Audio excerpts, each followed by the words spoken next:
आप हमसे पढ़ सकते हैं, ठीक है। तो ऐसे कंडीशन में आपको महाविद्यालय के द्वारा जो है ऑनलाइन क्लासेस प्रोवाइड कराई जा रही है। तो इस सुविधा के जो आपको दी जा रही है, सुविधा जो आपको दी जा रही है, उससे आपको प्रॉफिट हो रहा है, ये चीज़ें अब समझ में आने लगी है। क्योंकि आपने अभी, चूँकि आप MA हिस्ट्री सेक्शन के स्टूडेंट हैं और आपने हमें अभी मुगल कालीन स्थापत्य कला के बारे में बोला कि मैडम एक बार इसको क्लियर कर दीजिए, तो हमें भी ये चीज़ बहुत अच्छी लगी। तो बच्चों, आज का जो हमारा टॉपिक रहेगा वो क्या है? मुगल कालीन स्थापत्य कला। क्या है? मुगल कालीन स्थापत्य कला, ठीक है।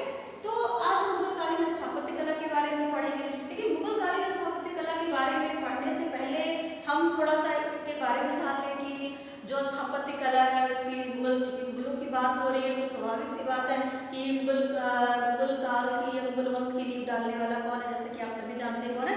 बाबर, ठीक है। तो बाबर जो है 1526 यानी कि 21 अप्रैल 1526 में जो पानीपत का प्रथम युद्ध हुआ, उसमें बाबर आता है, ठीक है। और उसका युद्ध किससे होता है? इब्राहिम लोदी से। और इब्राहिम लोदी कौन है? अफगान है। आपको बता दें, अगर हम सल्तनत काल को पढ़ते हैं तो सल्तनत काल में सभी तुर्क है, लेकिन लोदी वंश को छोड़कर, लोदी तुर्क नहीं है, लोदी अफगान है, ठीक है। तो यहाँ पास चूंकि बाबर क्या है? बाबर जो है तो तुर्क है, ठीक है, और उसका मुकाबला किससे होता है? अफगानों से। अब बाबर के स्थापत्य कला में चूंकि उसका प्रभाव किससे पड़ रहा है? तुर्क अफगान से। तो लेकिन फिर भी उसको अफगानी शैली बिल्कुल पसंद नहीं थी, उसको अफगानी शैली बिल्कुल नहीं पसंद थी। हाँ, यदि उसको कुछ पसंद था तो जब वो बाबर यहाँ आता है, उसने देखा ग्वालियर के जो मान सिंह थे, उनके यहाँ का जो किलों का निर्माण किया गया था, ठीक है, उससे जो समझ में आता है, मान सिंह का जो पुत्र था विक्रमादित्य, उनके टाइम पे भी जो किलों का निर्माण किया गया था, वो जो शैली देखी उसने, ठीक है। तो यहाँ पास बाबर के अंदर भारतीय शैली को भी बहुत ज्यादा प्रभाव पड़ा, ठीक है। तो हम ये कह सकते हैं, तो हम आज बात करने जा रहे हैं बाबर के बारे में। अब बाबर को लेकर एक चीज ये भी है कि बाबर ज्यादा समय तक शासन तो किया नहीं, उसका टाइम पीरियड बहुत कम था। जैसे 1526 में आता है और इसके बाद 1530 में उसकी मृत्यु हो जाती है, ठीक है। ऐसा उसके बारे में एक बात कही जाती है उसकी मृत्यु के संबंध में कि बाबर जब आता है, पानीपत का युद्ध लड़ता है, तो वो इब्राहिम लोदी की माँ से मिलता है और इब्राहिम लोदी की माँ ने उसे खीर खिलाई थी, ठीक है। और उस खीर को खाने के बाद यानी कि 1526 के बाद पता नहीं उसमें ऐसा कौन सा पॉइजन था कि वो धीरे धीरे इंसान को खत्म करता है। और ये चीजें जो 1526 से 30 आते आते जो है तो बाबर बीमार पड़ के और उसकी मृत्यु हो जाती है, ऐसा कहा जाता है, लेकिन कंफर्म ये है ये नहीं है, ठीक है। तो ये सारी चीजें आपको जानना, क्योंकि इतिहास में हर एक पहलू को जानना अति आवश्यक होता है, इसलिए हमने ये बातें आपके सामने रखी, ठीक है। अब यहाँ पास बाबर के जो स्थापत्य कला है यानी कि मुगल कालीन जो स्थापत्य कला है, उसमें ईरानी शैली में कुछ बातें आपको इसलिए बता रही हूँ, मैं इसमें भी समझाऊंगी, लेकिन उससे पहले हम आपको ये बता दें, मुगल कालीन स्थापत्य कला में ईरानी शैली का प्रभाव दिखता है। किसका? ईरानी शैली का, ठीक है। अब ईरानी शैली के साथ साथ चूंकि इसमें जो कारीगर थे वो भारतीय भी थे, ऐसा नहीं कि सिर्फ ईरानी शैली, भारतीय थे, तो थोड़ा बहुत उसमें फिनिशिंग टच वगैरह देते थे, उसमें भारतीय शैली का भी प्रभाव दिखता है। तो यहाँ पास ये जो मुगल कालीन स्थापत्य कला है वो ईरानी शैली के साथ साथ उसमें मुगल भारतीय शैली का भी भरपूर मात्रा में सारी चीजें स्थापत्य कला में देखने को मिलती है। इसलिए हम ये कह सकते हैं ये जो मुगल कालीन स्थापत्य कला है ये ईरान विदेशी और भारतीय दोनों का समन्वय है, सम्मिश्रण है। यहाँ पास हम आपको बता दें कि जो हैवेल के अनुसार, यहाँ पास ये जो हैवेल है, ठीक है, हैवेल के अनुसार क्या है, इनका ये कहना है कि मुगल कालीन स्थापत्य कला जो है तो उसमें ईरानी और भारतीय शैली दोनों का समन्वय किया गया। ये कहानी जो हमने जो बातें क्लियर की कि दोनों का सम्मिश्रण है, समन्वय है, ये हैवेल, ये विदेशी इतिहासकार है, ठीक है, इन्होंने ये चीज स्पष्ट की है कि मुगल कालीन स्थापत्य कला जो है वो भारतीय और ईरानी शैली का समन्वय है, सम्मिश्रण है, यानी कि दो धर्मों का मेल है, जहाँ पास दो धर्मों यानी कि इस्लामिक और हिंदू धर्म दोनों से मिलकर तैयार किया गया स्थापत्य कला है, ठीक है। इसी तरह से अगर हम बात करें जॉन मार्शल का, तो जॉन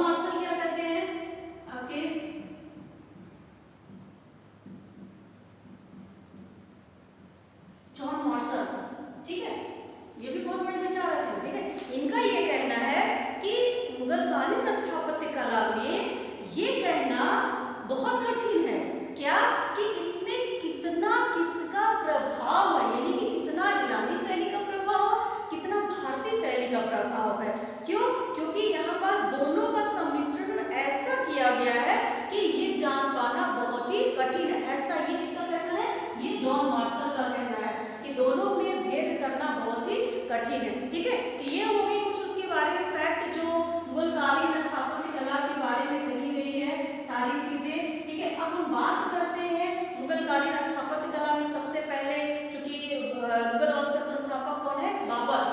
ठीक है, बाबर। हम सबसे पहले किसको पढ़ेंगे?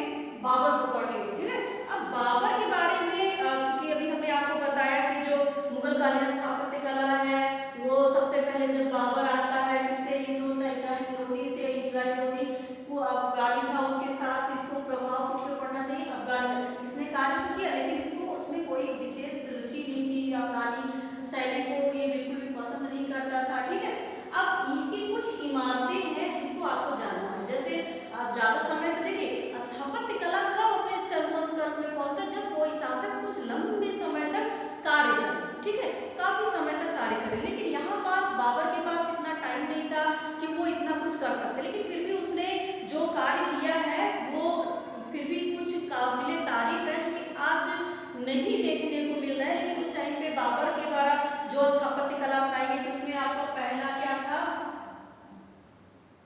याद रखिएगा बच्चों इसको, पानीपत का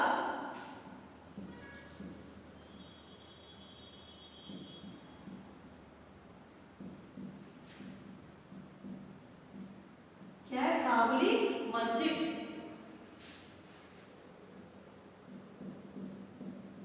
पानीपत का काबुली बाग।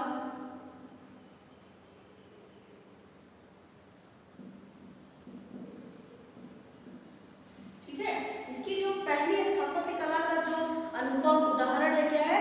पानीपत का काबुली बाग मस्जिद। ठीक है, इसने सबसे पहले इसका निर्माण कराया। ठीक है, पानीपत का काबुली, इसको सरलता से भी याद कर सकते हैं, पानी पिया, काबुली, मतलब यहाँ बाग में गया, मस्जिद का निर्माण किया, सारी चीजें इसकी ट्रिक होती है जिसके तरीके से भी आप याद कर सकते हैं। ठीक है, हम सरल शब्दों में आपको बताने की कोशिश करेंगे ताकि आपको स्थापत्य कला के बारे में ज्यादा सरलता से समझा जा सके। ठीक है, तो एक ये हो गया, इसने पानीपत का जो काबुली बाग का मस्जिद है इसका निर्माण कराया। फिर इसके बाद इसने सेकंड नंबर पे क्या? संभलपुर, यानी कि संभलगढ़,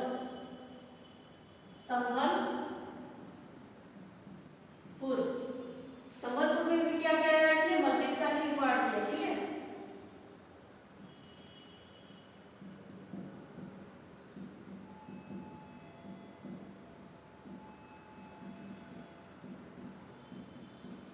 ठीक है, आपका पानीपत का काबुली बाग का मस्जिद, दूसरा हो गया संबलपुर में मस्जिद का निर्माण। ठीक है, अब इसके बाद आता है तीसरा क्या है आपका?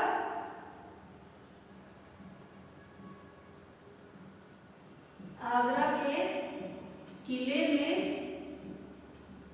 बाबरी मस्जिद।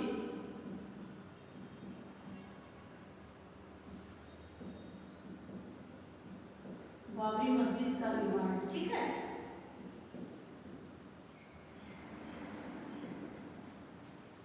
तीसरा इसका हो गया आगरा के किले में बाबरी मस्जिद का निर्माण। फिर इसके बाद हम आगे बढ़ते हैं फोर्थ नंबर, इससे प्रभावित, इस बाबरी मस्जिद से प्रभावित होकर बाबर का जो सिपह सलार था, क्या नाम था आपका? मीर बकी।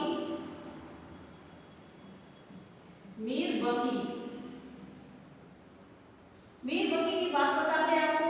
आज जो ये अयोध्या मामला अटका हुआ है, आज भी बाबरी मस्जिद होना चाहिए या अयोध्या मंदिर का रामलला मंदिर होना चाहिए, ये सारी चीजें यहीं पास से शुरू होती है। बाबर की टाइम पे ही दिन है, बाबर की ही देन है। बाबर का ये जो सिपह सलार था मीर बकी, इसने क्या किया? इसने मीर बकी ने अयोध्या में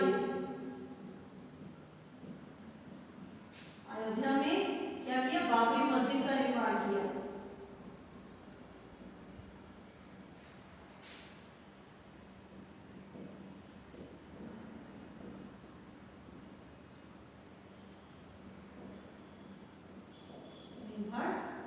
ठीक है, ये इसकी कुछ चीजें ऐसी हैं जो कि आज भी इतिहास के पन्नों में देखने को मिलता है। बाबरी मस्जिद अयोध्या का किसके द्वारा? आपके मीर बकी के द्वारा। मीर बकी, इसको, इस नाम को आप याद रखिएगा। ठीक है, अब हम बात करते हैं 5वें नंबर पे।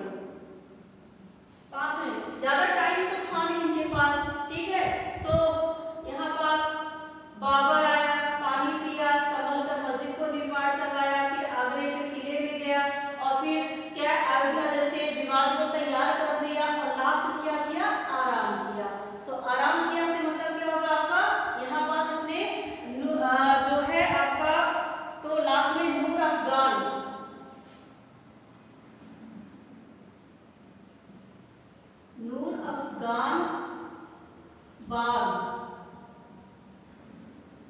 या आराम बाग, आराम बाग, ठीक है।